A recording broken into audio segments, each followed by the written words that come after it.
मसीह खुदावन में आज सुबह आप सब पर सलामती हो। मैं पास्टर सुहेल जॉन एक बार फिर मॉर्निंग डिवोशन के साथ आप सबकी खिदमत में हाजिर हूँ। खुदा के लोगों, हम सीख रहे हैं 40 दिन के बाद, और हमने देखा कि नूह जिस कश्ती में था, जब उसे बाहर निकला 40 दिन के बाद, जब वो तूफान थम गया तो उसने मज़बा बनाया, और उस मज़बा पर वो खुदा से उसने रिफ़क़त की।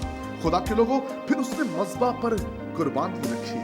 40 दिन के बाद कुर्बानी का वक्त है। खुदा के लोगों, हमें इस बात को याद रखना है कि हमें अपनी ख्वाहिशात की कुर्बानियां देनी है, टाइम की कुर्बानी देनी है। हर उस चीज की जो आपके रास्ता में रुकावट है, उसे मज़बा पर लाकर रख दीजिए, आपकी जिंदगी बदल जाएगी। और अगर आप दुनिया की चीजों को अपने लिए रुकावट बना लेंगे तो फिर आप कभी भी जिंदगी के अंदर कामयाब नहीं होंगे।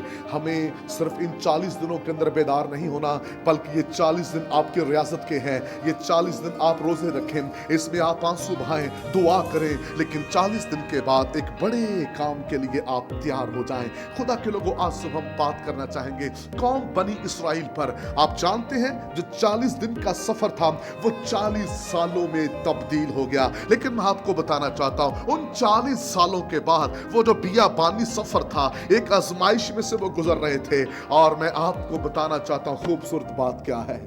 कौम बनी इसराइल के लोगों ने 40 साल के बाद मुल्क कनान पर कब्जा कर लिया हो। Praise the Lord. खुदा के लोगों, इस बात को याद रखिए, 40 साल 40 दिन 40 के अदद पर जब हम बात कर रहे हैं, तो फिर इस बात को याद रखिए, उसके बाद कब्जा करने का टाइम है, गालिब आने का टाइम है, फतह पाने का टाइम है। और अगर इन 40 रोज़ों में हम बेदार हैं और 40 के बाद हम बिल्कुल फ्यूज हो जाते हैं, हमें फतह नहीं मिल रही, हमें कामयाबी नहीं मिल रही, और फिर हम दुनिया के कामों में बिजी हो गए, तो फिर याद रखिए, अपनी जिंदगी पर गौर कीजिए। रोजा रख रहे हैं या डाइटिंग कर रहे हैं, भूख काटने की जरूरत नहीं।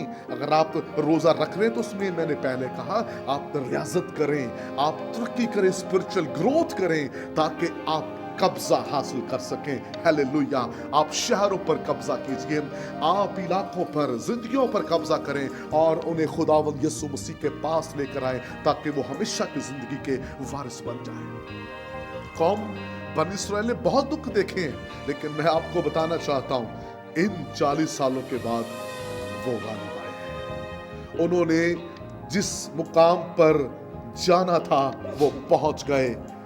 खुदा के लोगों, अगर आप भी अपनी कामयाबियों को हासिल करना चाहते हैं तो फिर मुसलसल चलते रहिए, रुकिए मत।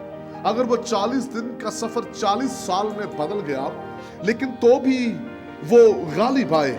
मैं आपको बताना चाहता हूं, हम रोजे रखें और अगर हमारे मसले ना हल हों तो हम वैसे ही चर्च जाना छोड़ देते हैं। कुछ लोग रोजे इसलिए रखते हैं, हमारी ज़रूरतें, हमारे मसले, हमारी शिफाएं, इनको लेके लोग रोजे रखते हैं। मैंने इस मकसद के लिए रोजा रखा है, मैं अपने बच्चे के लिए रोजा रखा है। सुनिए, यीशु मसीह ने किस मकसद के लिए फास्टिंग की। यीशु मसीह इब्लीस पर गालिब आया।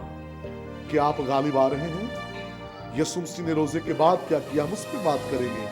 खुदा इस कलाम के वसीला से आपको बरकत दे। मेहरबान वफादार खुदा, आज सुबह का पैगाम बहुत से बहन भाइयों को तब्दील करे, बेदार करे, और जलाल आपको मिले। यीशु नाम में।